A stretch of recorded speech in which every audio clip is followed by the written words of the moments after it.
the preacher in the year of '01. When you think it's all over, it's only begun. Howdy, pilgrims, and thanks for tuning in to Preacher versus Preacher, a comparison companion.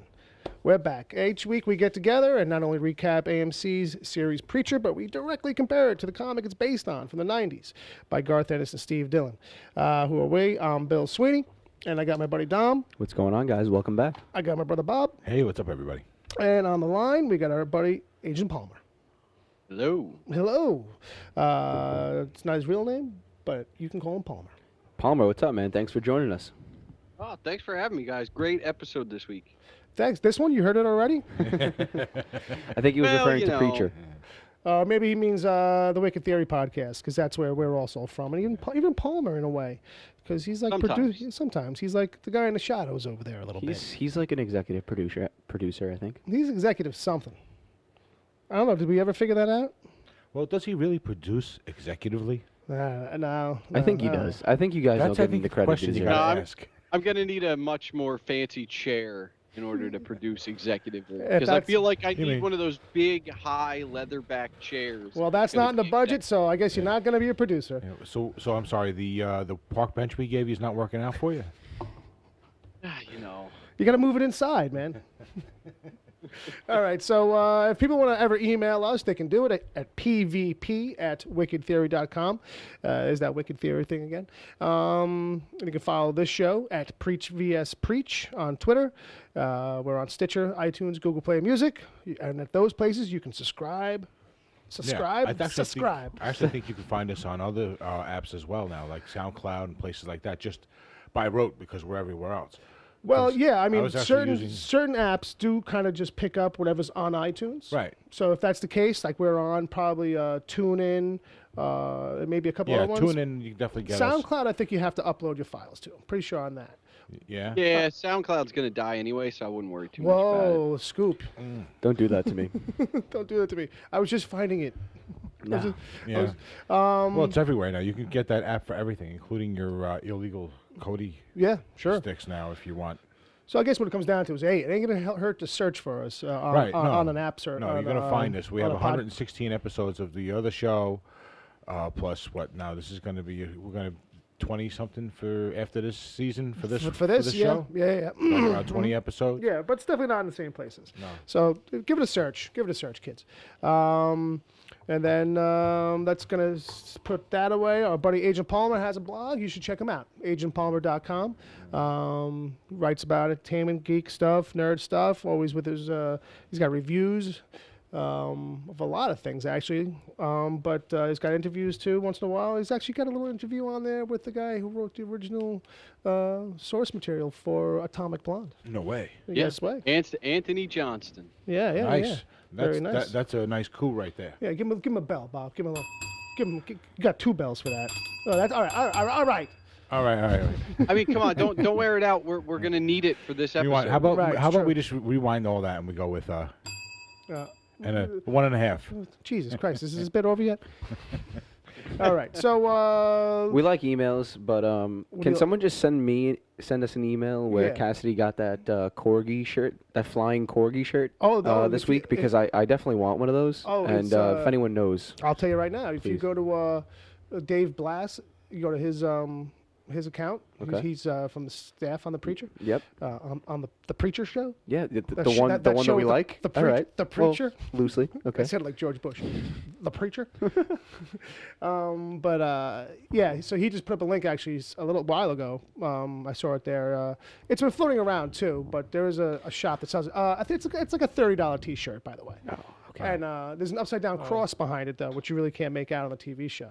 It's like Devil Dog or something like that. I found the Hellhound. I found the shirt. I found the tweet. Wow. There you go. Dave, thank you.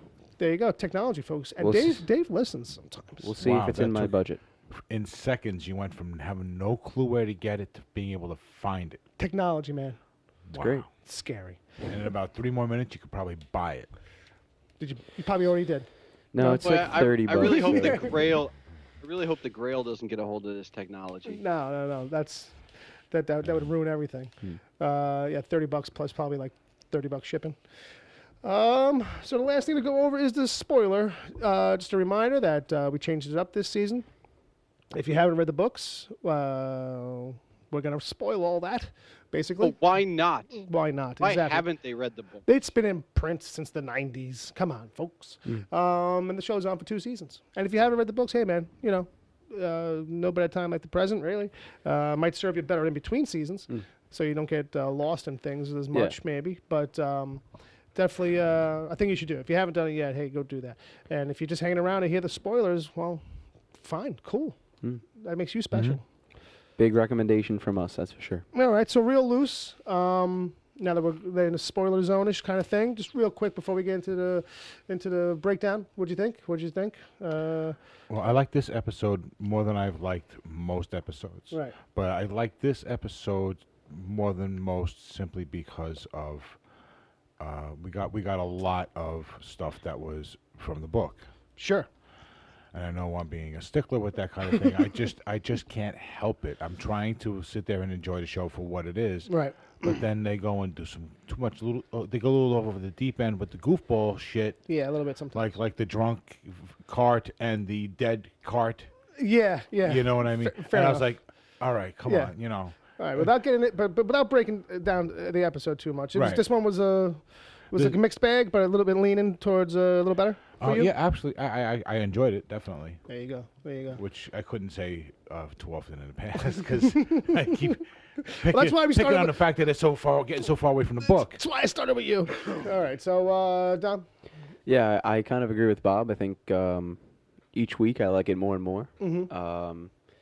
This episode was pretty good. It was I liked last week's episode a little bit better, but it was great. I loved everything with Herr Starr. I thought it was great. I thought it was pretty much just like the comic book, the way they kind of introduce him in a way. Okay. I'll get to it a little bit. Sure. That some bones that I have to pick with the actor himself. It's just a personal thing. Okay. But we'll get to that in a few minutes. All right, Palmer, what did you think? General impressions? No, I really liked it. I actually think that. I mean, I don't agree with Bob in the regard that I kind of like some of the extra stuff they've been doing, but this one was especially sweet because they really did kind of come back to the source material in a way that they haven't done really this season yet. Right.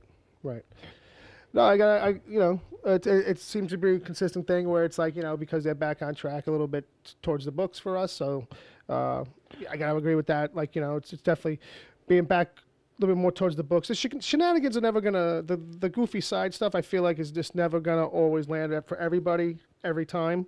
Like, it's almost one of these things where, like, well, if it's a funny bit or a segment, I might be more forgiving of it, kind of a thing too. Like, if it doesn't work as a segment, then I'm kind of standing there going, okay, well, what are we doing? But if I'm laughing at it, then I'm probably going to be more forgiving of it. I think that's just like a natural default probably for people. Of course. So I did have more fun this week.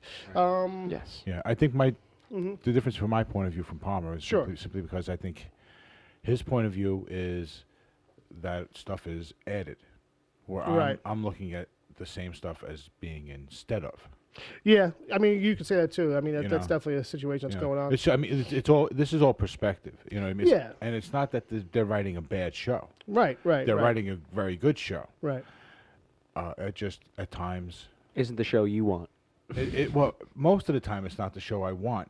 I think I would be more okay with it not being the show that I want if they did a little bit less of the over-the-top goofball stuff. Right, because that wasn't the kind of humor that was in the book. Yeah. If they just kind of took that out. Yeah, where it almost feels like Monty Python-ish almost, or like you're going for the goofball joke in something that is really well written on its own. Yeah. And has its own style of humor. It's supposed to have its own style of humor. I was thinking this week that sometimes this show, I don't know if you guys have read it, but The Boys is a book by Garth Ennis that feels more like this. Garth Ennis's other stuff sometimes feels more like this show than Preacher did. Like, where it's like the comedy was more constant and it was more like physical, over-the-top, violent-based kind of comedy, which is what we sometimes get here a lot of, Yeah. Right. Well, yeah, well, that's definitely the type of title that The Boys is. Yeah. Well, that's right. I mean, that's why I feel like sometimes this show it's more like leans more towards that than... this is kind of Lock, Stock, Two Smoking Barrels kind of thing, The Boys. Yeah. Right. I've read one issue. It's the superhero... Yeah. They're like a couple of superhero muscle. They put superheroes in their place when basically they get for the government. Yeah, like CIA superhero muscle. They're the ones. They're like the they leg keep breakers. them in check. Yeah, right. Basically, they're the leg breakers. Yeah. But that's a book series that Seth and Evan are talking about making too. That that book series I get, like what I mean, because that's definitely the book series that's in your wheelhouse. Yeah, it's just that Preacher is as wacky as some of the concepts seem in the book. Yeah, it's kind of drenched and delivered in reality more so than The Boys is. The Boys is very meta. Like it almost seems like out of this world, like the environment itself, and that's how this Preacher show kind of feels. Right, where it's not in reality, it's kind of an out of this world concept. Yeah, and compared to the fact that the book this was a very serious topic. Yeah, you know what I mean. Yeah, it was much more grounded. So the tone was a little more serious and grounded in reality. Yeah, it's just so that change automatically is going to change the tone. Yeah, I explained it recently to the kid at the comic shop. I'm like, if you have to break this down for people, like the difference, tell them the show is more of a romp, like where the comedy in the book is more of a dark comedy kind of thing. Palmer, I don't mean to be so specific when I say this, but the book was serious because of the conversations that Jesse had with John Wayne. Those were almost some of the heaviest parts of the book, and it wasn't really like dialogue. It was all internal monologue, basically. Right. But that's where like the heavy concepts of God and religion and all that stuff really kind of came out in the writing. Well, they don't have that outlet in this show. That book is very speechifying, like where it's very like, there's like almost like dissertations about things, like, you know what I mean? So that's the thing about written text is like you get to do that. Whereas a TV show, we kind of have to kind of do a different thing. It's a different animal. And the one last thing I would say too is the other day I was reminded when I was thinking about this fact that it's more like a romp or like, I was like, oh yeah, they did open the series with this crazy kooky sci-fi thing of Genesis hurtling towards Earth for a reason, and like I kind of forget that sometimes that they wanted you to kind of remember that there was going to be this quirky tone. So anyway, let's jump into it. How about that? We did enough bullshit. All right. Okay. All right. Can we agree on that? Let's do it. Hey, if they keep coming back every week, they must like our bullshit. Somebody. Oh, I just want to get it out of the way because I kind of effed up a little bit last week. Did you? You have a little retraction of some kind? Yeah, I thought that the guy that was selling the souls was reading Braille, but Dave actually pointed it out to me on Twitter. Yes. I guess I just was not wearing my glasses at that point when I was watching the show. Yeah, that's probably true. I don't know. Sorry if I offended anybody. Well, we should probably let all the listeners know you have some glasses. You've offended blind people and Japanese. And if there's any Japanese blind people listening, I'm extra sorry. Exactly. Well, maybe it was Japanese Braille. Maybe that's what it was. Well, we're gonna have to go with Dave. Dave works on the show. Dave works on the show. He probably assembled that book from scrap. You know what I mean? Right. So he probably Konnichiwa, Dave. Yes, and namaste. Okay, so. Domo arigato. No, I knew there was one more coming. Oh, come on. I'm just teasing. All right. So this is episode 7, season 2, Pig. This comes from the folder that we saw in a previous episode on the top of Herr Starr's desk. If you wondered what that was, this bacon. Bacon. That was one fat pig too. You can get a lot of bacon out of that motherfucker. That was a chunky. What were they feeding that in that village? Like all the food? Well, they were feeding helium. He must be the only one eating that fucking the noodles that nobody liked. Right. That the wife made. Yes. Right. He must be the only one that's eating them. So that's where we open up. We open up on a small village in Vietnam. It's nighttime. There's a husband and wife, and they are going back and forth about the meal she made.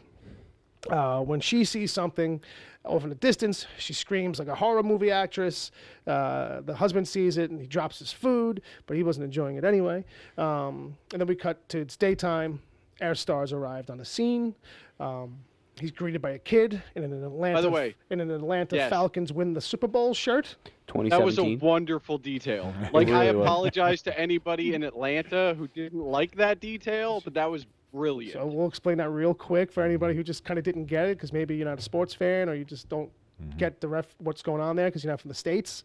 But basically, like, they make these shirts for the Super Bowl. This probably happens in your country, too, for your teams, for your soccer teams. Right. They gotta have them ready. Yeah. But then when that team loses, those shirts got to go somewhere. And it's like Guatemala or, the countries that they actually probably made them in. Like, right. So, there's like 10 million made, and what are you going to do with them? You got to have 20 million. You got to have 50-50. Usually the only place you see them is some random picture of National Geographic. Oh, yeah. And you're like, wait. The Mets did win a World Series back in Did the Mets play in Zimbabwe? right. So. Lay off my Mets, right? Sorry. That's the only reason I went to the Mets, too. Well, that might be the only way they could win a World Series. As soon as they said Mets, too, I was like, I can't even make a good reference because I don't know any time they came close besides 86. 69. There you go. 2 years ago. I knew it was something recent. I knew there was 2015 was the last time they were in the World Series. Oh. But hey, this is a Wicked Theory brand show, and we don't talk sports on the show. Well, we can. Actually. I just want one last thing on sports, real quick. Just want to let everybody know that Bill was the one who pointed out to me about the shirt in the show. Right. It totally got by me. I was like, huh? And he's like, yeah, the 2017 Falcons. I was like, all right. And they didn't win.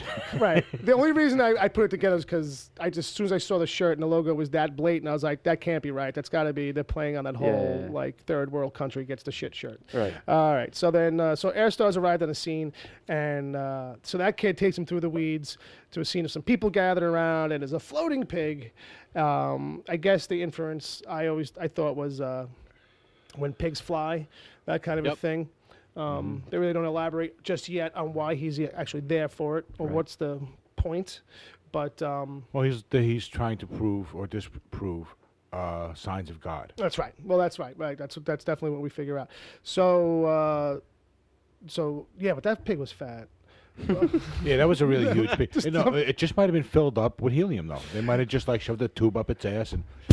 I did like how the lady pushed it down gently, and then it just came back up. It was a nice effect. It was well done. Yeah, it wasn't done fast or bouncy or anything. It was just it just floated. And then on the rewatch, I realized that the husband is standing there, and he's got a big smile on his face, like he is so happy, that. I think he was in his head, oh, we're gonna get paid. This is gonna we're gonna get rich now. We're gonna move out of this jungle, honey. We're moving up. So from there we go. That brings us to the commercial. Then we come back. We're in New Orleans, and we mentioned it before, real quick. But there's a pair of golf carts going around the city, and they pick up drunks and dead people off the curbs. Yeah, in the French Quarter. In the French Quarter. Who knew? Who knew? It's not even Mardi Gras season, and they're out there all the time. Yeah, and they're tasing them to see if they're drunk or dead. Right, which was a good touch. Yeah. So the camera shifts to the side, and we go past some crazy dude who's screaming about the end of days on a corner, and then we shift to the last jazz club in New Orleans. They do with the big texts. I saw that the sign of the place was called Scats. Because or poop, depending on which way you want to go. Right. It's dual purpose, like a lot of the jokes on this show. So Jesse and crew are coming outside. Cass talks to them about having some real fun. Tulip's kind of like a drone in this part. She looks like she just woke up because we don't know what's going on there. But Cass has an idea, and we cut to a place called Hurt Locker, and it's a bar where people get shot wearing a vest for money. I guess if they get, and I think the thing is, if they get up within 10 seconds, a 10 count. Yeah, I think they get the pot. Right. So now so it's the gun wins or you win. Right. But there are different odds because the guns are all labeled 10 to 1, whatever to whatever. Right. Different size guns, different. And Tulip's like, oh, my boyfriend will do that. So instantly, because she means because she's talking about Cassidy, is that they're running a scam. That they're doing some kind of a job or something on these guys. So she goes, my boyfriend will do that. And then Jesse comes in the room, just some random preacher arriving to drop in some guilt. What would the good Lord say about this? And they go back and forth, and Tulip's picking out the gun, and Jesse's like, well, she says, bigger pays more, right? And then Jesse goes, well, then why not just choose the biggest one? Right. Like, if it's all about just killing somebody. Like, she's like, okay.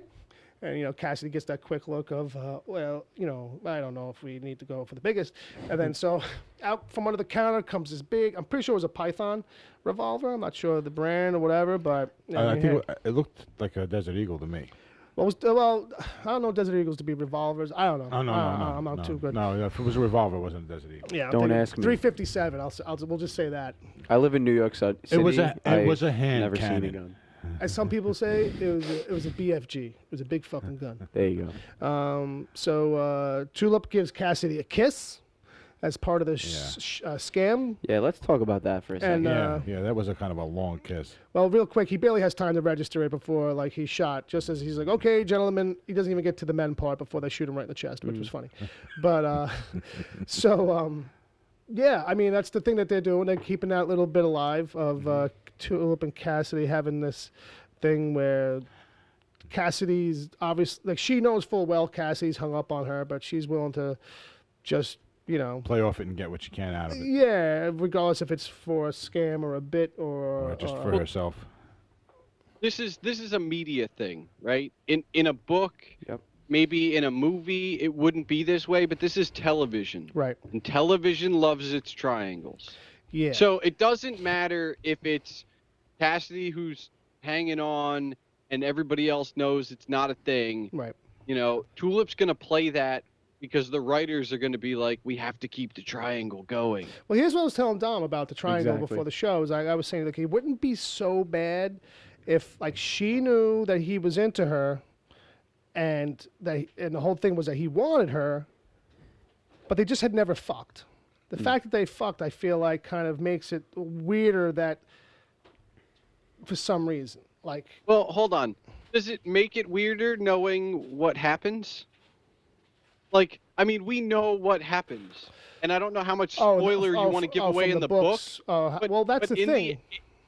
Go ahead. We know that's coming. Well, if they even come close to the source material at that point when we get there, right. That's a thing where, technically the triangle closes for a little bit. Well, here's the thing, too. I wonder, this is one of those things where we kind of talked about where, a change at this point of the story means very well possible it to affect things in a different way later on. So if the whole thing of later on was that they fucked, and that's a thing that happens on that kind of a timeline, season fucking 5 or 6, you know what I mean? And now you're doing it this early.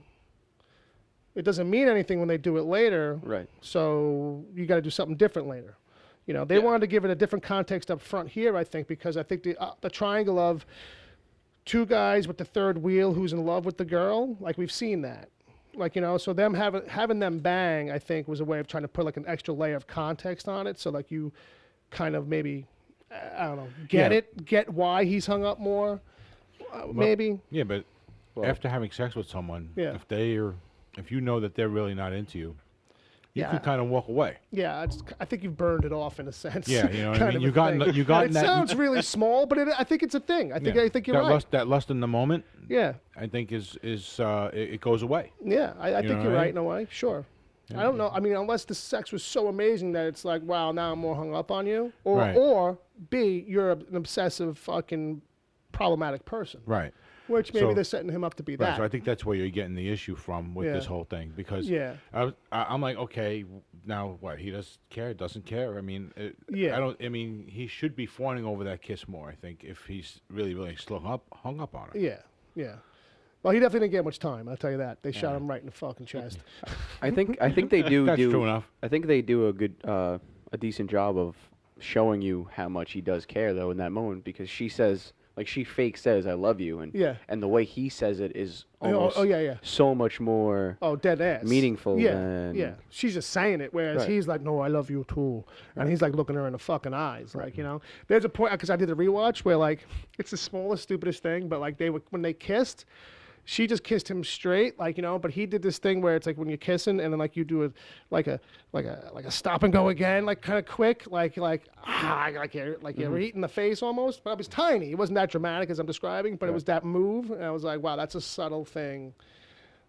Fucking kudos to you, good acting. Right. Like, I mean, it's almost like at this point that Cassidy and Tulip are a better match than Tulip and Jesse. You know what I mean? Like I kind of get like why he's so in love with her, even after just having sex with her one time. Like she's so much more in his wheelhouse, like crazy. Oh, right. Yeah. Oh yeah. Off the fucking rocker. If they hooked up at all for any serious length of time. Yeah. And Jesse wasn't involved. Right. Then she's the kind of personality who would be like, dude, you got to make me one of you guys. Oh, absolutely. I'm waiting for them to do that shit. Yeah. Maybe that's where part of it comes too for this lineup. Where maybe that's the thing that came up like in the writers' room, where it's like she would be that much more attractive to him because she's freewheeling and kind of crazy and stuff. But you don't get any specifics of why he pines for her that though. But in the book though. Palmer, I'll let you go next because I know you were trying to say something. I'm sorry. In the book, though, he's got the hang-up on her without having sex with her because of how much of an amazing person she is and how well-rounded as a person she is. In this, it's almost the same type of thing, but it's it's not an opposites-attract thing as it is in the book. It's more of like you're just like a fucking... You're as nutty as I am. Yeah, exactly. I think you'd be the only one who could ever understand me, kind of thing. Exactly. Right.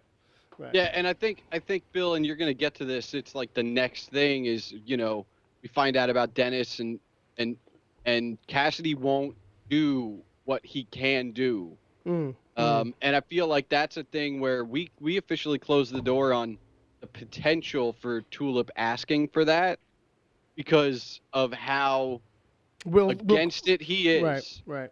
And obviously he cares for Dennis. I think at this point he's putting Tulip in that pedestal of family. He's not going to have. We've officially written that out almost. I mean, the conversation may come up, but we already know the conclusion after this episode. Right, where he stands on doing that kind of a thing. Yep. Right. Good point. So back at the bar there, they shoot him in the chest. All the tough guys scatter out. They give Cass some plasma, and then they realize, well, we've got a whole open bar to us. So let's just drink. Let's get fucked up. Giant pile of cash. And which I did think was a little funny after a while because it's like, oh, wait, you guys were hanging out there for a while, and none of those guys came back? None of those guys were, like, outside waiting in the bushes like, cops should have been here by now. Right. But, so we cut to that we see the flying. Well, we come back from commercial. We're back in the bar. Meanwhile, but we come across the TV first, and we see that the flying pig has gone viral on the web. As it should. As it damn right, if anything should. But I'm sure half the world is like, that shit's fake as fuck. I'm sure nobody was buying it. That's what I was thinking afterwards. I was like, yeah, if that hit the web, people would be like, all right. This is some kind of, magic trick bullshit. David Blaine's in the bushes. And the hyper-religious were on their knees in front of their TVs crying and praying. Right. And once you hear that, like, oh, okay, this is definitely some bullshit. All right. So, so we see the flying pig on the TV. The trio plus Dennis are drinking in the bar. Tulip gets loose. At this point, I guess they've been there for a little bit. And really because she's spooked about the saint. She asks Jesse, she's like, you sure he's in hell? And he's like, yeah, totally. Yeah, don't worry about it. So then he's like, they have another exchange, nothing too crazy, but he's like, all right, let's just go home. Which leaves Cassidy alone with Dennis. Dennis, who's emphatically going on in French, but just so happens, luckily, that there's a guy sleeping. Yeah, I mean, let's ask this question, okay? Sure, go ahead. That gun goes off. First of all, no one's sleeping through that gunshot, all right? Mm-hmm. Secondly, everybody else leaves. Right. And this guy just either stays back or, because we don't know how much time has passed, wanders in, and Cassidy's behind the bar and just pours him a drink anyway. Open bar. Right. Yeah, which we wouldn't see. You know? Right. Because you wouldn't know from a commercial break. Right. So I was watching too because I didn't even see his head was down the whole time. Like when he pops up, I'm like, where the fuck was this guy? Well, I saw him passed out at the bar. I was like, what's he doing there? Right. Even at that point when he had his head down. That's very preacher-esque though to me. Where to have some just some rando fucking come in and drop in. Drop knowledge. Yeah, drop knowledge, you know. That's like something that happens. I feel like it happens throughout the book a bunch of times where it's like how do we our main characters gain knowledge from some happenstance. Some like rando in a bar numerous times throughout the entire run of the comic. Yeah, it may not have been a bar every time, but no, but I get what you're saying. They happen to run into things. Yeah, people at airports, you know what I mean, and that kind of shit. The truck stop guys. There's that thing at the truck stop, and it's like, well, these are very knowledge truck drivers. Yes, okay? Right. Oh, I run into my father's long lost friend at the airport. Right. So let's get into it here. So it turns out that the guy is a French professor from Tulane College, not just anywhere. Yeah, he's not just some drunk that knows a little French. Right. Not just a local who speaks French. Right. Yeah. He's the professor. I believe it's Tulane University, but fair enough. Is that a college?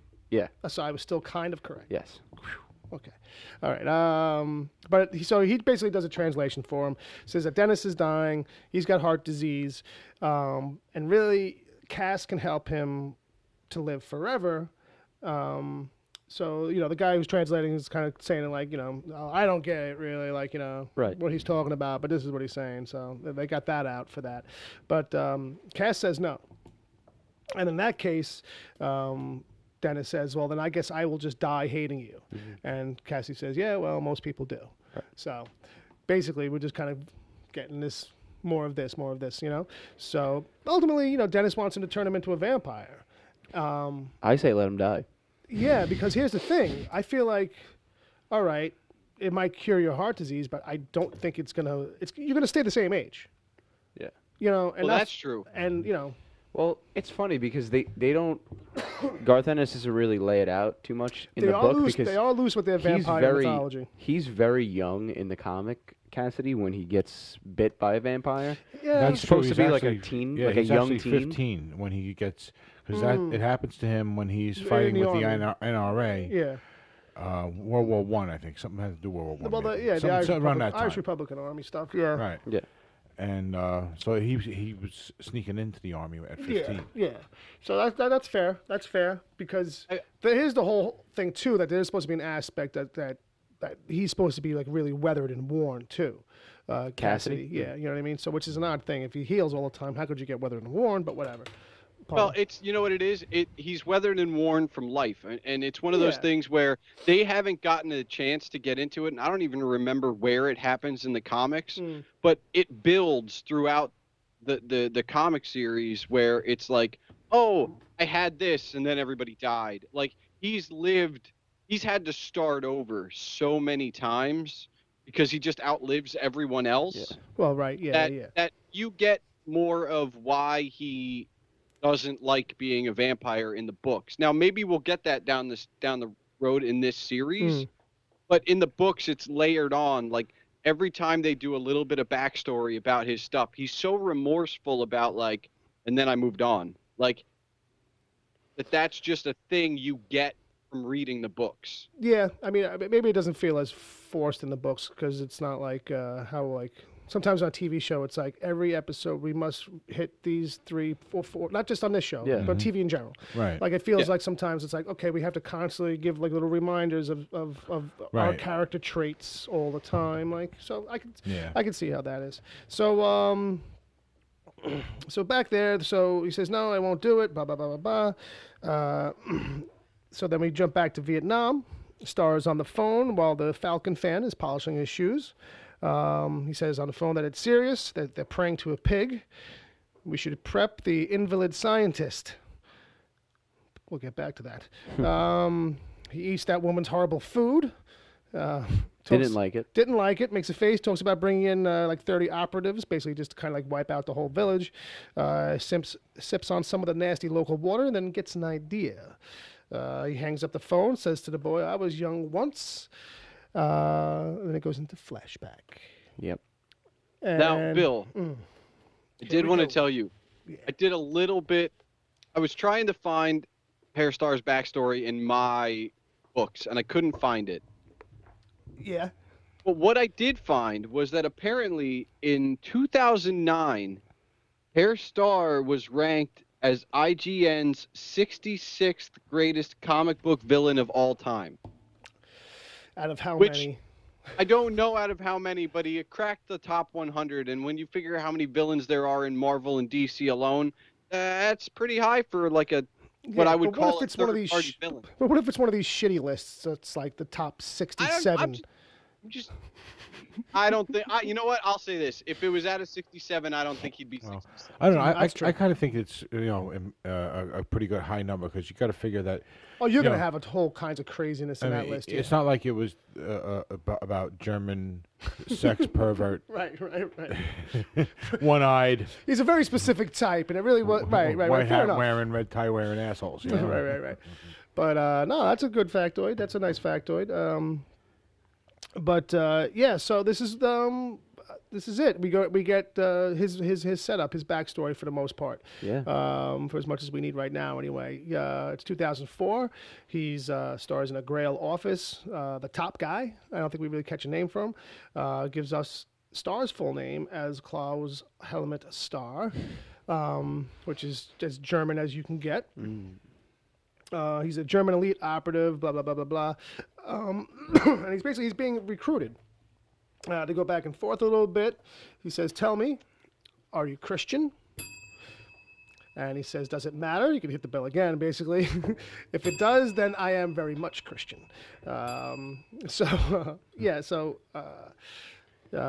We jump back out of that to the drunk carts again. Dead one scoops up Cass off the street. And then we go to a commercial. That's not from the book. No, that's not from the book. That's fair. Bell. That was clarification for Edward O'Hare. That is not from the book. Right, no bell for that. No bell for that. So I guess we slipped on the bell again. We should have been hitting it before when we were talking about Starr. Yeah, we did. So, but just in general, yeah. Okay, That's it. This is your last week on the bell. We're gonna rotate that out. We're gonna rotate out the bell responsibility. I don't do much else on this show. I know. That's why I felt like maybe you give me something else to do. I'll do this less. Well, I did feel like you play the guitar on the main show. We'll give you that's kind of like an instrument, even if it is just one note. But I feel like maybe you don't know how to work that one. All right. Well, I'm just trying to play it like a guitar, and there's only one note, so it's like here's my lead. You gotta think of it more like the triangle, Dick. There are people who listen to this. I don't know how annoying that might be for them. And if they're still listening, we thank them. Thank you for sticking around. Don't go away. No, go away. No, don't go away. Oh, well, either or. No. So we get the great stuff with Starr there. I really now. How did you guys feel about that stuff with Starr with The Office? Now, it was definitely condensed down from the book, but I mean, I worked for me. Oh yeah, I was fine with it. I knew they were going to have to condense it, or they were going to have to go into like a 3-episode stretch. Right. You know, so the way they condensed it was fine. They hit all the notes for the character from the book, and I was very happy with it. Right. I thought the actual, the question you're asking, the way they condensed it, I thought that was fine, that approach. But I just had one minor problem with, and this is probably something that he'll work out as an actor, or I'll just end up liking, or adjust to eventually. I just wasn't buying that actor's like comedy angle on the character, because he's as serious as Starr is in the book. Yeah, he's got this like clownish aspect to him where you really never take him seriously ever. And this guy, I feel like, is almost playing it so straight that it's like.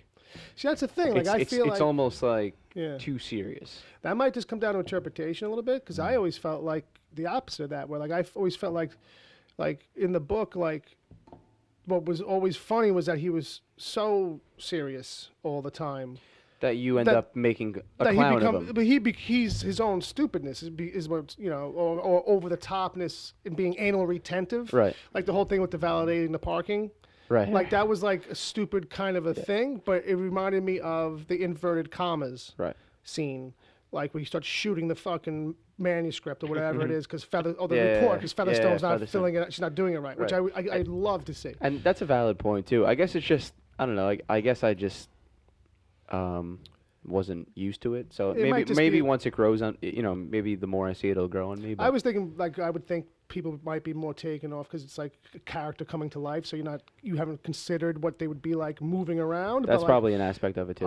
Like his physical tics, like the big, like, the one eye's dead, but the other eye that works is like rolled up so far in his head. Like I cannot stand to be here. Right. Like, all the time. Like you were all just fucking like locked, but like looking into his skull, basically, the other one. Yeah, no, I mean, he's that's how he is in the book too, though. It's like a constant eye roll. Yeah. Like he's just always got a constant eye roll going on. You know, like it's constantly, I don't want to be in the presence of you fucking imbeciles. Yeah, well, he's the one. Yeah, he's the one character here, though, from the book that they could really go over the top with.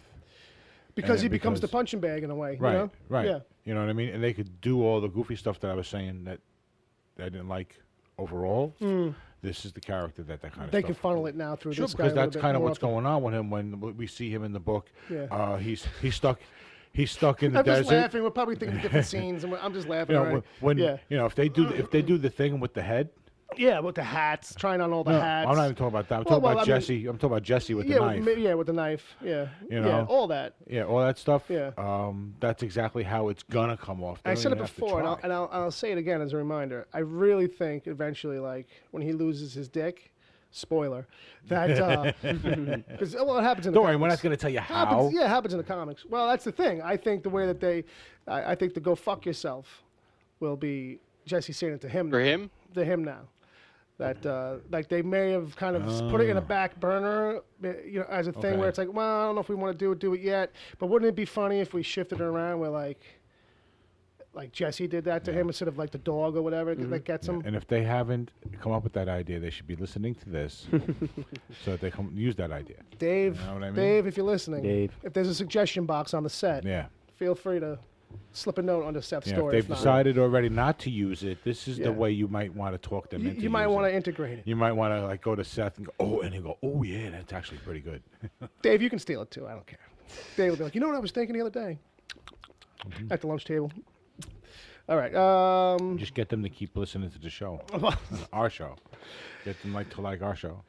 Well, the fact that Dave is still listening, I think, is amazing. But whatever.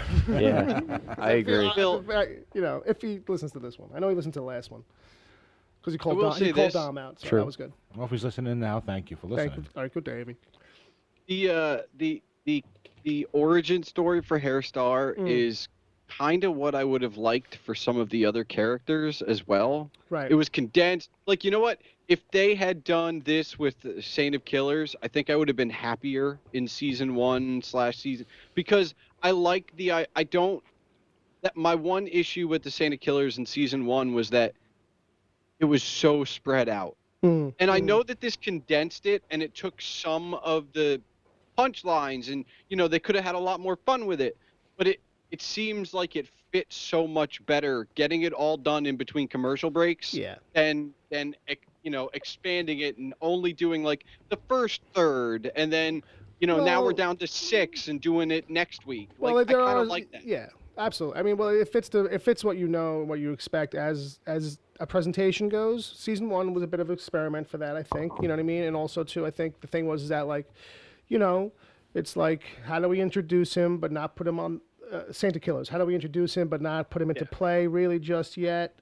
Make him a looming threat. So, there's, as much as it drove us crazy at the time, there was still, definitely some valid reasoning for it. And I don't think you'll see another introduction of a character kind of like done that same way.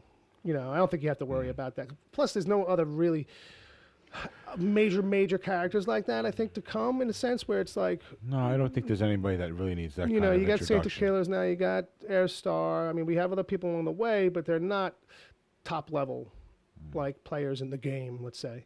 Like these two are. Now the two main antagonists are established. You know what I mean? There's nobody else. You come across some smaller figures or people that are involved in the Grail and such, but the direct threats, let's just say, I guess. Yeah. Yeah. And I think I'm sorry, go ahead.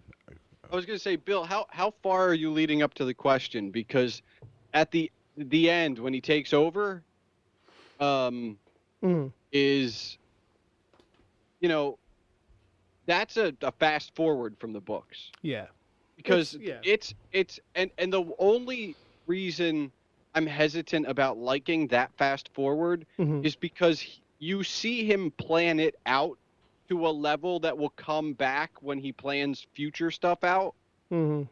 That they kind of took that all away, because he's got this whole subsection of the Grail that's like loyal to him and working for him. And I'm not saying they can't get that loyalty, but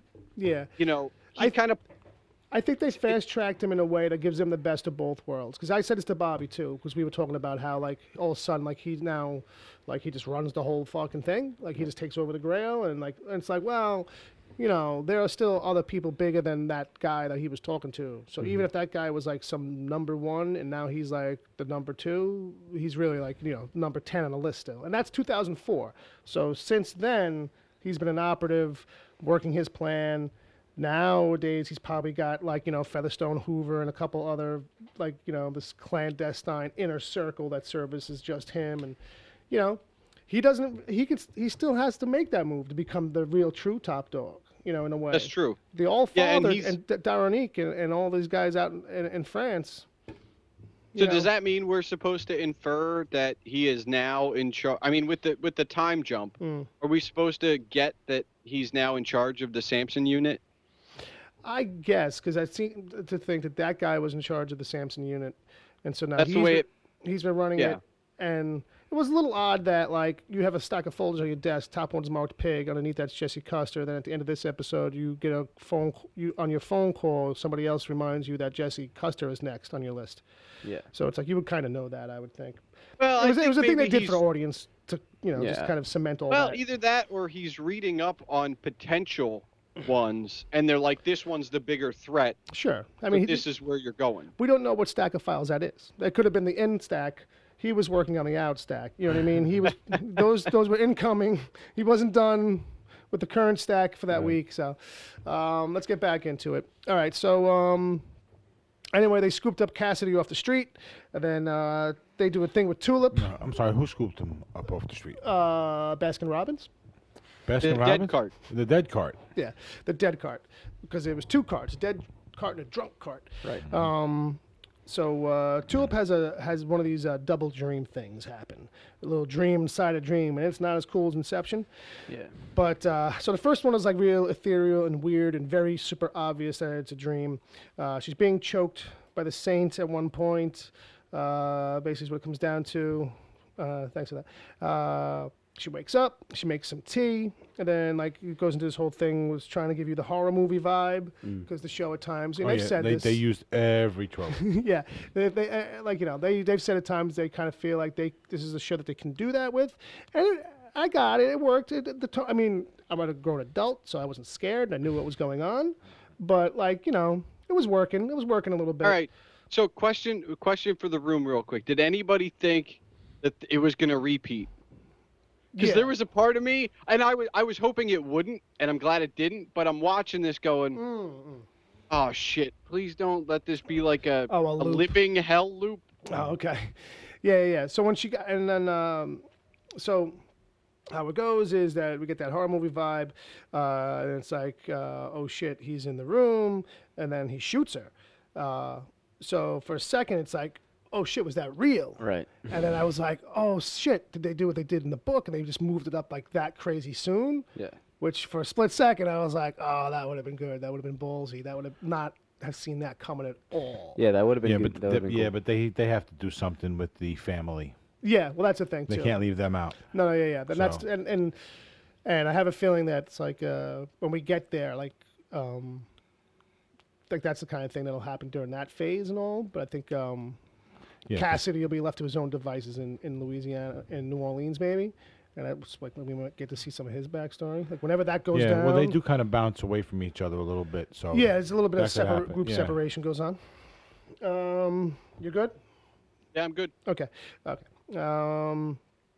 So then, so she makes the coffee, she makes tea, blah, blah, blah, blah, blah. So when she finally gets up out of the second dream, she tells Jesse about the dreams. She's really shook. They have a quick exchange. Jesse leaves to go talk to a bum. Basically, is what he says. She says, "Where's Cassidy?" And he's like, "I don't know." And turns out he's locked in a morgue drawer. Which apparently happens I couldn't even more get the often. sentence, 2 words out. And apparently that happens more often than you'd think. And it's funny because Cassidy agrees, but it's the nurse who says it. Like the nurse is like, "Oh, this happens all the time." And I forget what he says. He's like, "Yeah, well, no bodily vital signs or whatever, something like that." Like I can understand. Like what? I love one great touch about that whole scene was that they left the bullet hole in his chest. Like you could see it in his shirt as he's walking down the hallway with the nurse, and the nurse just doesn't even acknowledge it whatsoever. Yeah, right between the puppy's eyes. Right.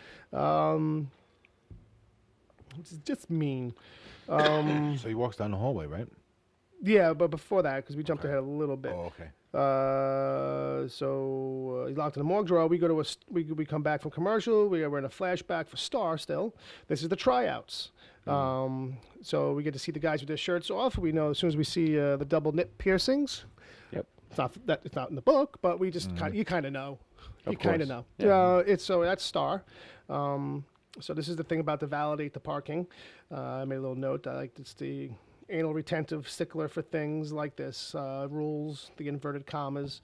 So they're weeding out people for the Grail, right, or for this opportunity. And we we do a couple of physical things, jumping through some stuff, throwing a medicine ball around. Yeah, run through the tires. The tires. Then we get to this wrestling thing, or this physical violence stage. Yeah, they basically got to take on a guy who's basically a Greco-Roman wrestler, I think. Yeah, he's wearing a wrestling leotard because that's cool. Right. Right. Yeah, that's basically what it is. It's not that he's a Greco-Roman wrestler; he's just wearing the outfit. Yeah, if he's Greco, I think he'd have to be naked. Right? True. Well, old school, technically, old school back in the day, 3,000 years ago, Yeah, nothing weird going on in that town. No. Okay. All right. Which is very hot. It was hot. Yes. Yeah. Okay. So. Well, they say Italians will eat anything. That shouldn't have been that funny for me. That's got me. Okay. So when it's Starr's turn, he's like, "Okay, I just want everyone to know that what happens next, I take no pleasure in." When he starts jerking off, as soon as the other guy has him in position. Right, because he's basically got him. It's almost like a headlock, but it's a chokehold from behind. Yeah, it's a Nelson. I think it's a Nelson. And he's just like, okay, and he just starts masturbating. Right. Well, he's doing the motion. Yeah, well, we don't we don't see him. The whole thing is he's probably got his hand in his sweatpants. Well, you would hope so, at the very least. Right. So he's doing that, and that basically gets the guy distracted enough that Herr Starr gets the upper hand. Right, and what's the guy? Well, no, because this is an exchange that goes on. Should we share that? Do we know what it is? Because the guy's like, "What are you doing?" Oh, I'm self-consummating. And then he smacks him with his other hand, hits him in the face. Right. Takes him by surprise, and he's able to get up. Yeah, and then as the head guy comes over and he's like, "Well, you see, this is just a demonstration, I guess, of how good a distraction can be to get you out of a situation." As Herr Starr walks off frame, gets like a golf club or something, and just lays into the guy like 3 more times while he's on the ground with the golf club, which is not in the book. But none of this. It's a nice touch. It's a nice touch. None of this training tryout thing is in it, but it's all good fun.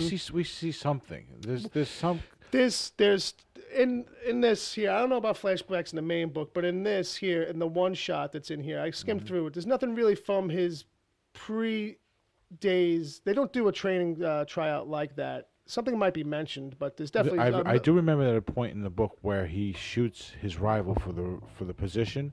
And at some point later on in the story, he shoots somebody to take their place as number 1 underneath Darmonique.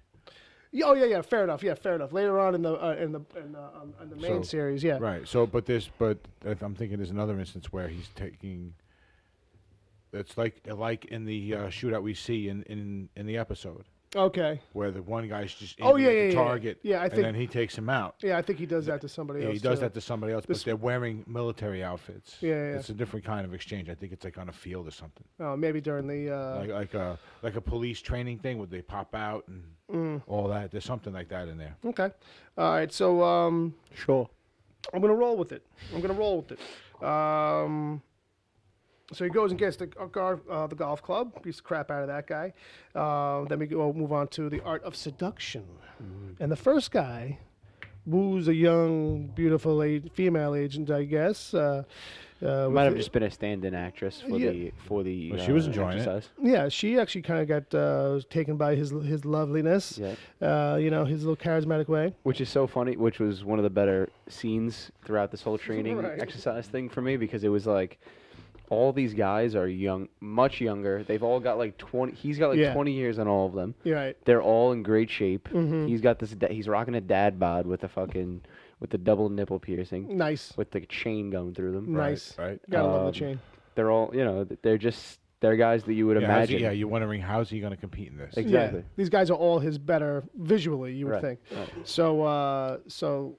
Right, that one guy goes to this whole romantic little thing, fucking aces it, and then it's like Herr Starr's turn, and he sits down, and she's like, blah, blah, blah, la, la, la, la, la, and he's just like, give me what I want, or I'll kill you and your family. Okay. Right, so next we see it's down to what, 2 people? Yeah, so then it's down to a couple of guys. It's down to 3. It's down to 3. Let me see. Right, then we go to there's 3 or 4 left, and we go to the testicular tasing, which is right, which is basically a day at the beach. For him, yeah. Yeah, for him. The rest of them are having a damn hard time. He's sitting there reading paper. He might as well doing his nails. And it's like 18 volts straight to the groin. Yeah. No big deal. Checking his Facebook. I don't know about you, but I'm not spending Tuesday nights with a car battery on my scrot. But, No, but some people do evidently. I guess. He's German. All right, so he's doing that for a little bit, having a little fun with that. And then it's on to that there's 2 of them left. It's the marksman test that we just mentioned. The first guy, expert shot. Herr Starr goes next and says, fuck the target, I'm just going to shoot you. I win, basically. Right. So he probably saw he could not beat this guy. Right. I don't think it had anything to Well, it was 6. Has nothing to do with it. Even if he could have shot the target complete bullseye, he was still going to shoot that. I agree. His whole mode going throughout the whole thing is just to do the left, the out of the box thing, the totally ruthless out of the box, straight to the point thing. Like what's going to get me to the top? I called it too. Like I know I knew it was going to happen. Like it just. As soon as I saw it doing that target thing, I was like, oh, he's just going to turn around and shoot the other guy. I don't know if they telegraphed it enough for people who haven't read the books, but like I knew enough of this version of the character that I was like, that he's just going to shoot that guy. Well, once you see him golf club the other guy into submission, and like it's no big deal, like that's when it's on from here on. Like, okay, every one of these trials is going to end with him just doing the craziest thing. Yeah. Which is great. Yep. Which was great. I loved all of it. In the next stuff we get to with that is that so he wins. So he goes up to the office with the top guy, and he gets the scoop, all the behind the scenes, what's the deal with the Grail, stuff that we know from the book. That you can hit the bell for that, because we didn't think we were going to get any of this. The whole Jesus' lineage is... that was a surprise. 2,000 years we've been keeping this a secret, blah, blah, blah, yada, yada, yada. You've read the books, you know the deal. Yeah, well, how do you think this is going to play out, though? Do you think we're going to see the actual... Yes. I absolutely expect that.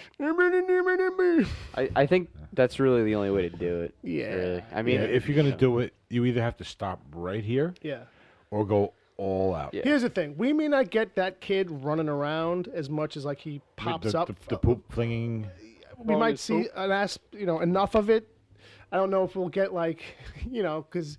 you do see him a couple of times during that whole episode when he gets revealed. I mean, we don't. I mean, it's not like he becomes part of the crew. I don't mean. I just mean like in the course of that chapter of the bigger story. Yeah, right. Like you see him once here, once there, real quick. Maybe we'll spend a couple of minutes with him, but I don't know how long they'll want to keep him on screen. Yeah. But if this show gets to that point and it continues to be as increasingly jaded and as fucked as it wants to be, and keeps ratcheting it up, who knows? By the time we get there, we might just fucking get a good amount of that. Right. Well, it's going to be one episode, maybe two tops. Right. You know what I mean? Especially the way they do all this other stuff. Yeah. Because Cassidy with them at that point. Yeah. I don't. Well, I think that we end up seeing. Is he still there? Yeah, he's still there. No, he's still good. We end up seeing the offspring of Jesus, and we see him a few issues maybe before Jesse and Cassidy and the Saint get to Masada. Right. But I don't know if they're ever really together, but they're all there at once, and his presence is known to Jesse and Cassidy, I think. Yeah. Because Cassidy's stuck there, and Jesse's there to basically break him out, and that's when, at the same time, the Saint of Killers comes through and just fucking demolishes like all of the Grail, basically. Right. And given this show, I feel like Jesse's going to see him.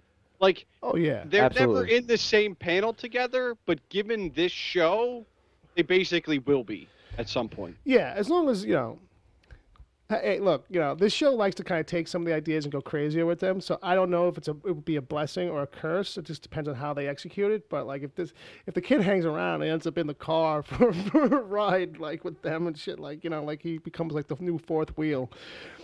I don't know. It might be too much, but I don't think that's what they're gonna do, though. That might be a little bit too much. Yeah, I don't know. That was just some crazy scenario I saw in my head. Like I saw that the Chevelle from episode 1, where there's 3 of them, and I saw like some kid with a weird bowl haircut and a big nose in the back seat, like peeking out from behind Jesse's head, like whatever the fuck he says.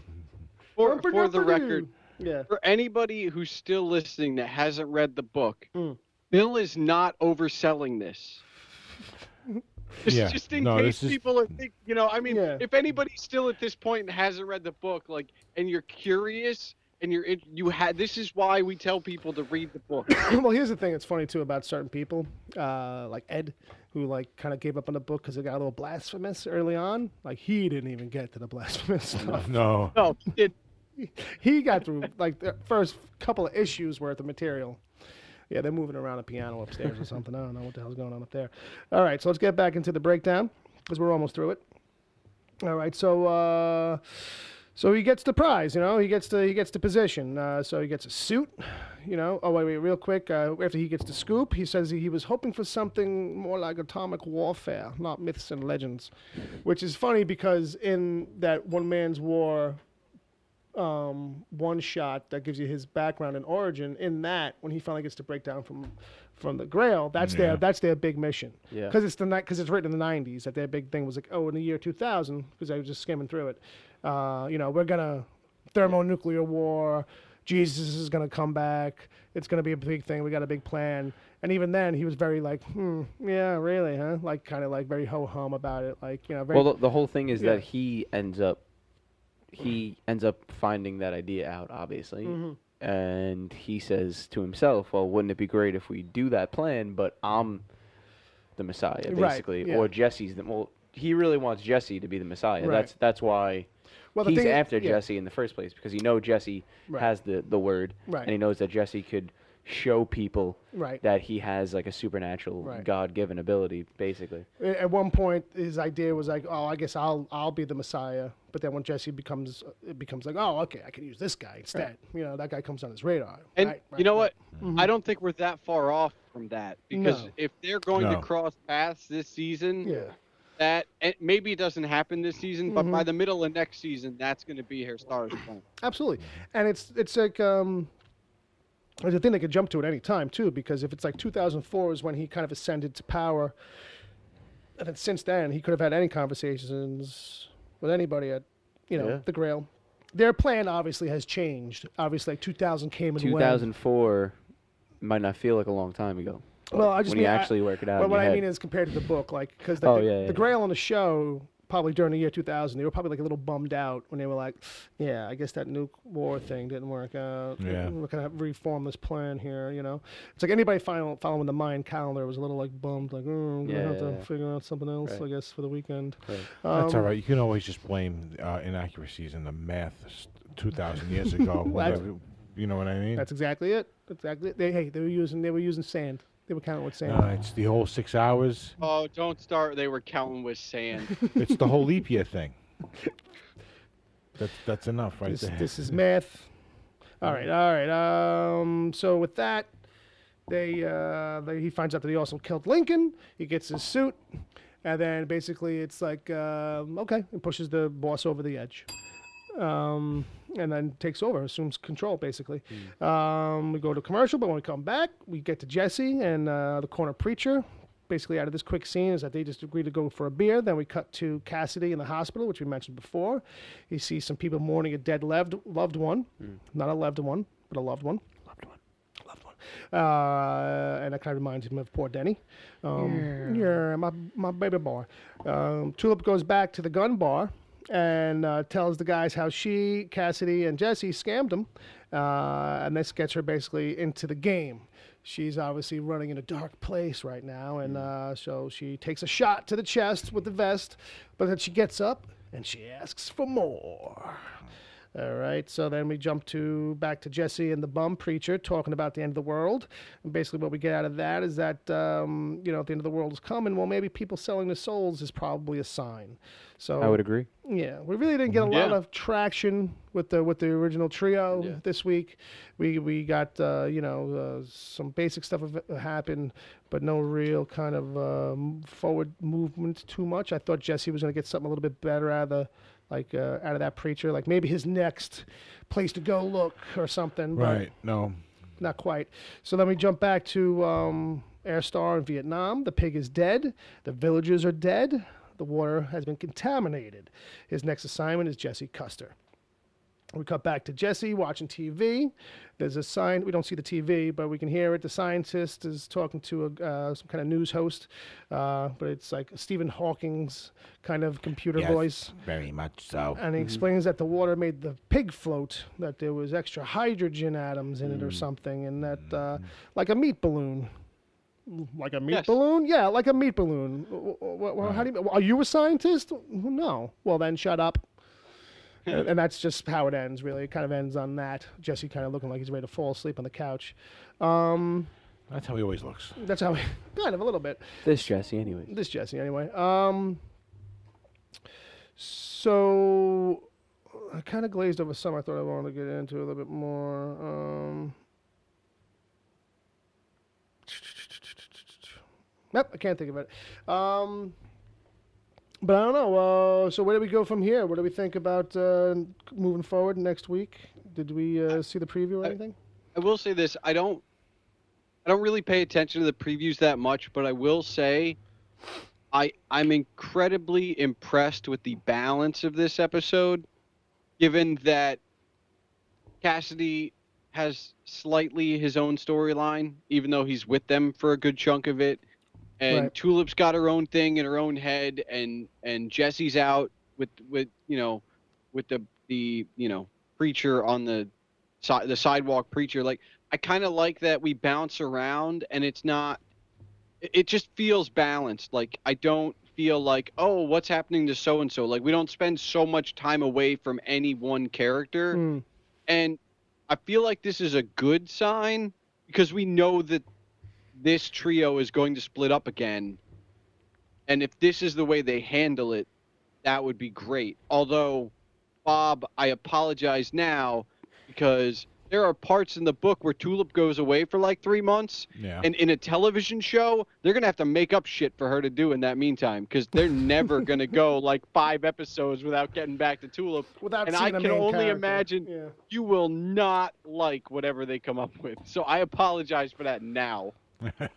He's taking responsibility, I guess, is what it comes down to. Yeah. So if anybody has any complaints, send them to the Agent Palmer. That's right. I know where he lives. That's true. We do know where he lives. Yeah, we delivered pizza. Shit. We did. He didn't even like it.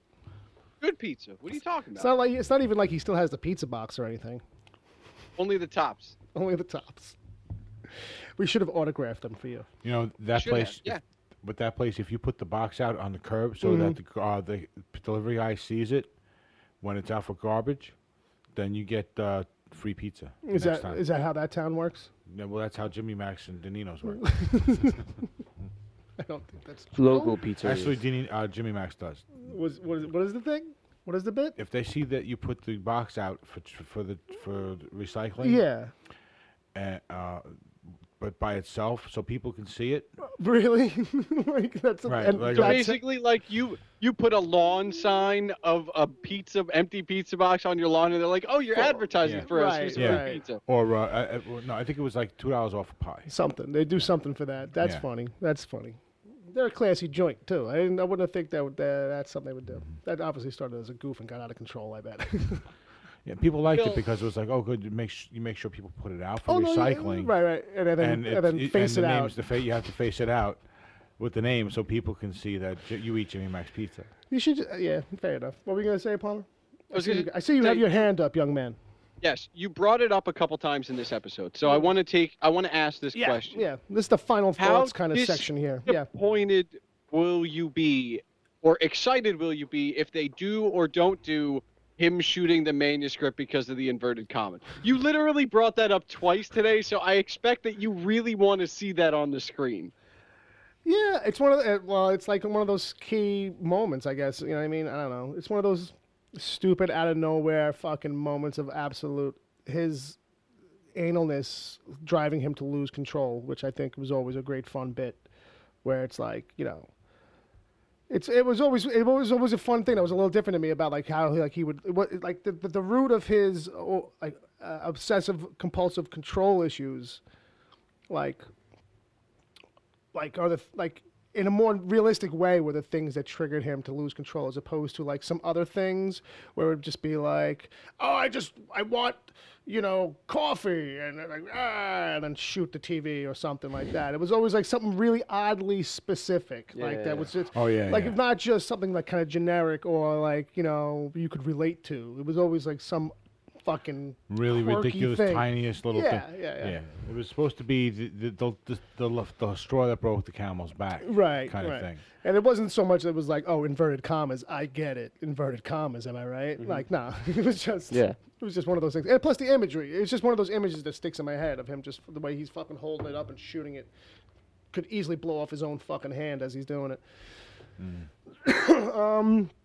So looking forward a little bit. I do know that next week we get some Featherstone and Hoover. Yeah, I think we also see Our Space. Our Space and Hell. We go back to that storyline a little bit. What do we think about? Well, I think going forward. Yeah.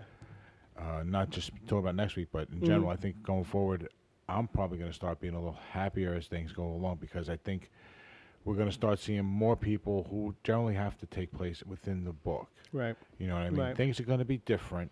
But they'll start to resemble what we're expecting. We're going to see more of Featherstone, Hoover, that part of the story. Mm-hmm. So hopefully we'll get some cool more book-related stuff with that. Yeah. So but even just the having those characters in the story now and having more characters that are just from the book is going to make things feel better. I'll tell you one thing too. I do kind of want to see, which I liked the aspect of them hustling those guys for money. Like that was something like in the book. Like I think Cassidy and Jesse did like a couple times, just like playing pool. Right. Like they really didn't. It wasn't like they weren't grifters per se. Right. And then they could always fight their way out and take the money. Right, that kind of a thing. Yeah. And it was always a thing in my head too with this, like in some shows it is for me too. It's like, how are you surviving right now? Like, how are you, like, you're not working. Like, you don't even have a job, I don't think. Like, you know what I mean? So it's like a thing, like, every now and then, maybe they do have to figure out how we get in cash.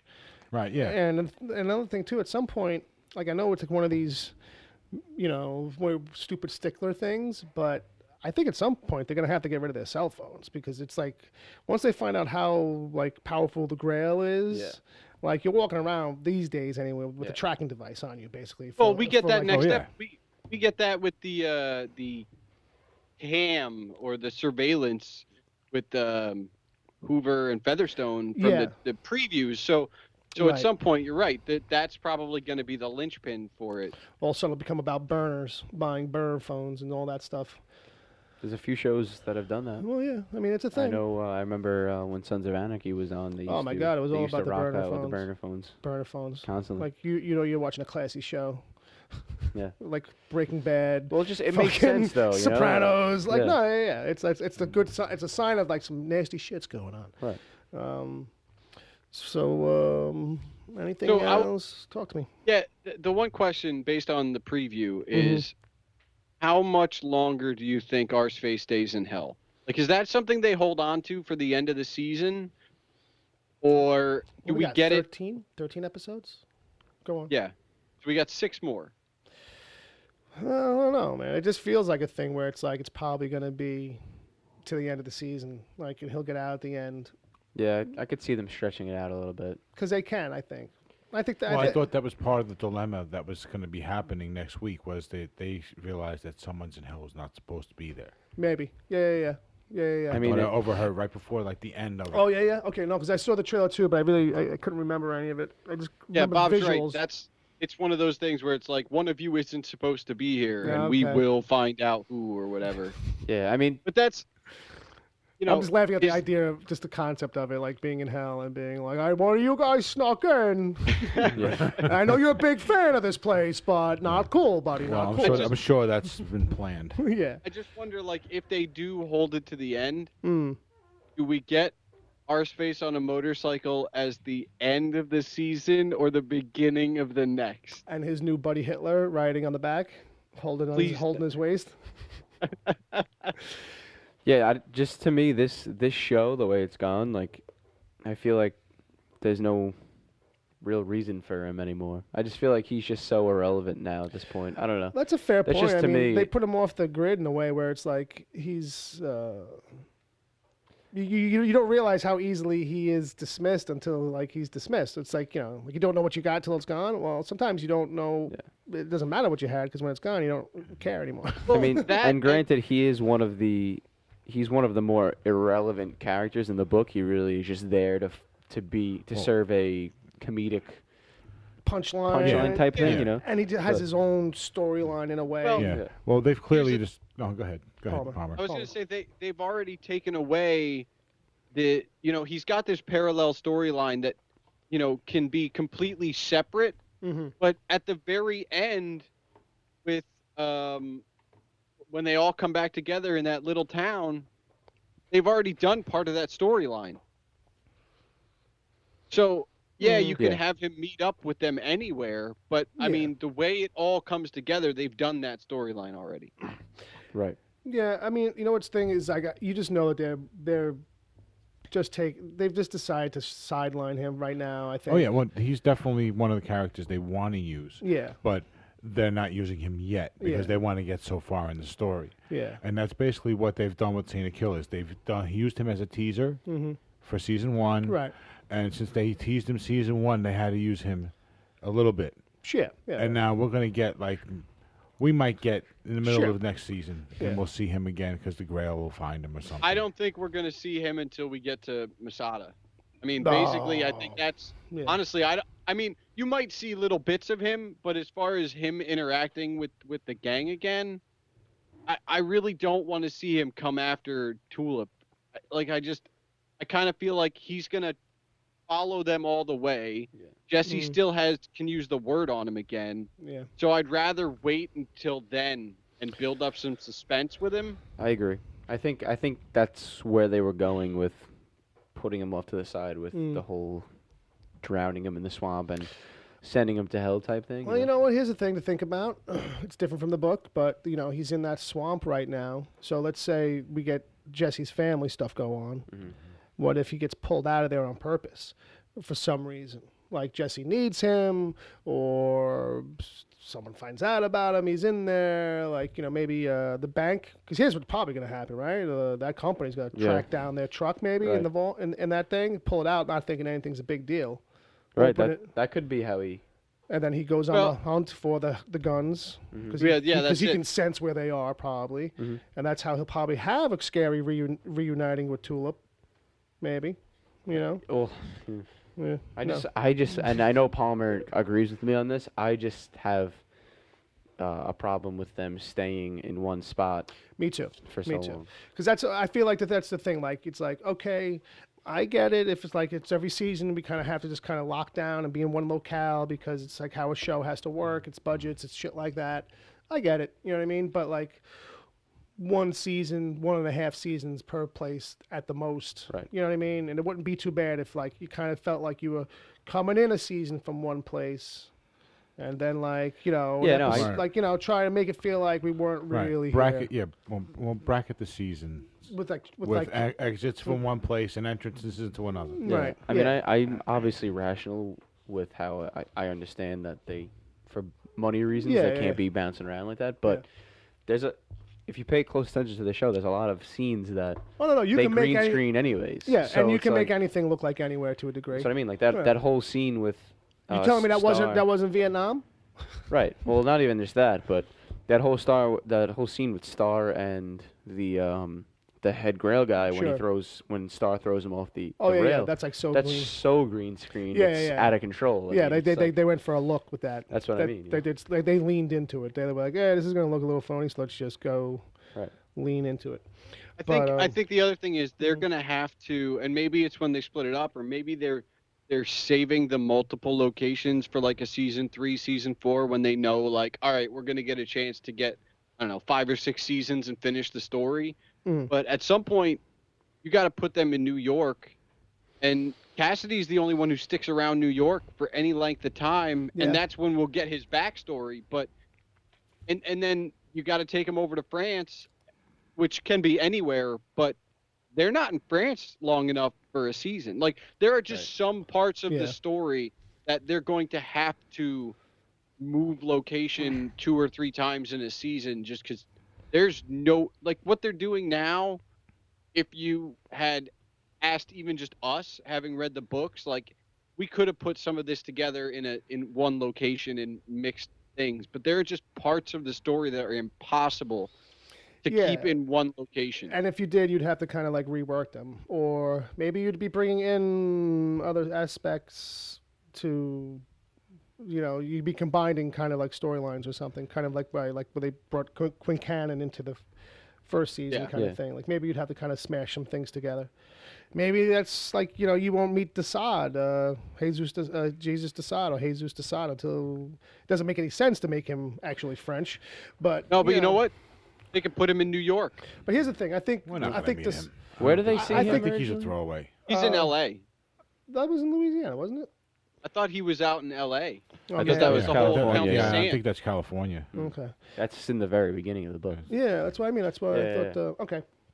But either way, I think at least next season, you're gonna get the family, and you're gonna get Cassidy, like, not with Jesse and Tulip, because they'll be off doing their own thing, and then we'll end up with some Cassidy still down in Louisiana's getting all that vampire stuff that happens in the book. Now, do you think we're gonna get? I mean, we're basically the halfway point. Do you think we're gonna get the family like soon? I don't think so. I think you might get a hint of it. I think we'll get more sprinkled throughout the rest of the season, but I don't think you're gonna get it full force until next season, like Bill said, because, you know, as much as this is something that we love and love to talk about, we have to acknowledge the fact that it's a production, and they do have to cast people and make announcements. Yeah. And I can't see them being able to keep that under wraps. Under wraps 3 main characters like that are going to be brought into the fold eventually. Yeah, like we knew as soon as, like, it came out, soon as it leaked. Let's remember though, we have a 13-episode season and a 52-week year. So now they're going to have basically have a year to produce and edit the shows for next season. Yeah, so they don't have to really cast this until they're ready to shoot, and they don't necessarily have to shoot for another 4 months. Well, they do run pretty close when they start shooting. It is usually like when they. Right. I was surprised at how close the shooting was from the airing for this season, and the fact that they were still doing a couple episodes when it started. So they do run that tight. Yeah, a lot of shows do that. And I think the thing also, too, to what you were saying, though, too, to remember is, like, sometimes they do the casting early on because you want to make sure that somebody's locked in. Right. But they don't get tied up in other projects. Well, it's okay. So you don't go for someone specific. You go for an unknown. No, I'm just saying, but even no matter who they cast, I think it would leak. You know what I mean? Well, yeah, but what I'm trying to say is they wouldn't necessarily cast this for a while still. For we might not hear about any casting going out until the end of the season. Yeah, that's what I'm saying. That's what I'm saying. Like, we would have heard it by now if something was. Well, I'm saying we probably won't until after this season's over. Right. So I will say the other thing about it is how much shock value they need to spread out. Because, they've teased the whole Jesus lineage thing. Can you imagine a season 3 where they do the family and we meet grandma, and then at the end we get like Jesus guy, and then there's the really fat dude whose name I can't think of. Like, the shock value of the things we know that are probably coming in some way. Like, they got to spread that stuff out. Like, I think. You know what I mean? Like. I see the trajectory going, though, pretty fair for that, though. Yeah, I think we're getting 13-episode seasons. We're getting maybe 6 or 7 books worth of story over that, and then the rest is like filler and entertainment. Yeah, I mean, and it's all elastic anyway, because here's the thing: it's like, once they really kind of like coming out of this season, then like all the wheels are kind of like on the road as far as elements of the big story that continues to go. Right. You know what I mean? Like, you've established all the main characters now, and all, so it's like just continue to hit the. So who knows? It's a little bit elastic, I think. You know, certainly can't compare much to the way that they ran the first season, because that was just a different animal. Oh, that was just totally their own thing, but they've kind of done that up to now too. No, yeah, don't get me wrong. There's definitely sprinkles of it. So, real quick, on the Twitters, I put out a thing. I was like, hey, who's got questions and stuff like that? Like I did that last week. I got a couple of attachments. I might have put it out too early in the morning because, like, we really didn't get much. But our buddy Dan, Redbeard, came through with a little thing. He says, hey, no questions or theories, but damn, that Herr Starr origin story was hysterical. And I got to agree with him. It was pretty funny. It was. It was pretty funny. It was pretty Definitely. good. All right, so let's wrap it up. Agent Palmer, thanks for coming over and hanging out with us. If people want to check out Agent Palmer, they go to agentpalmer.com. He's got a lot of blog posts, reviews, and all kinds of goodness over there. You can check out his stuff. Anything else you want to include in that, Sir Palmer? If they disagree with me, it's at Agent Palmer on the Twitters, and as you said earlier, it's theagentpalmer@gmail.com for complaints and other such things. All the hate mail can be forwarded to there. You might get a lot of that, right? Yeah, I mean, you can send us regular emails, but send him hate mail. Send him the spam. Hate mails. Yes. So we'll give a quick thanks to a couple of people on the Twitters, at PreacherWiki and at Preacher_on_AMC. They always give us nice retweets and shout outs. C. Jakes. Thank you, guys. Thanks to you. So you guys can follow us on Twitter yourselves at Preach versus Preach. You can follow the rest of us here. You can follow Dom. Where can they follow you, buddy? On Twitter at Dom_Tory. That's TORRE. You looked at me like. Are you sure? I was just making sure. Dom_Tory. Yeah. Right. I am also at Dom_Tory. I don't use. I wasn't sure where you were going. I don't use Twitter too much, so I was just. That is true. I was like, is that my? It's been a while. Is that my thing? Yeah. Is that a bit? I haven't been on mic in a while. Yeah, I feel like so. But thanks for coming. Thank you. And Bob, you can actually be found at Bob. Actually, I can in real life be found at Bob WTPC. At Bob WTPC. At Agent Palmer. I am at Wicked Theory. You can find this show at wickedtheory.com or on your, all your goodies and whatnots. Just look for Preacher versus Preacher. Preacher vs. Preacher is actually how you spell it. What else before I go? Let me just check the last of the notes here. I don't think I forgot anything. Have you said goodbye yet? Nope, haven't said goodbye yet. Goodbye, folks. Until the end of the world.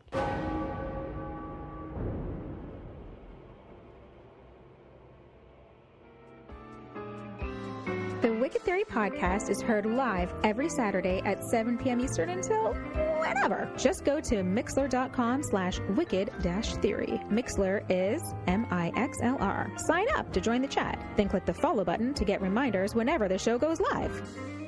You can find the show on iTunes, Stitcher, Google Play Music, wherever good podcasts are given away for free, and at wickedtheory.com. You can support the show at patreon.com/wickedtheory. There you can get the after show if you miss it live. God forbid. Plus other exclusive episodes. As always, send your emails to podcast@wickedtheory.com.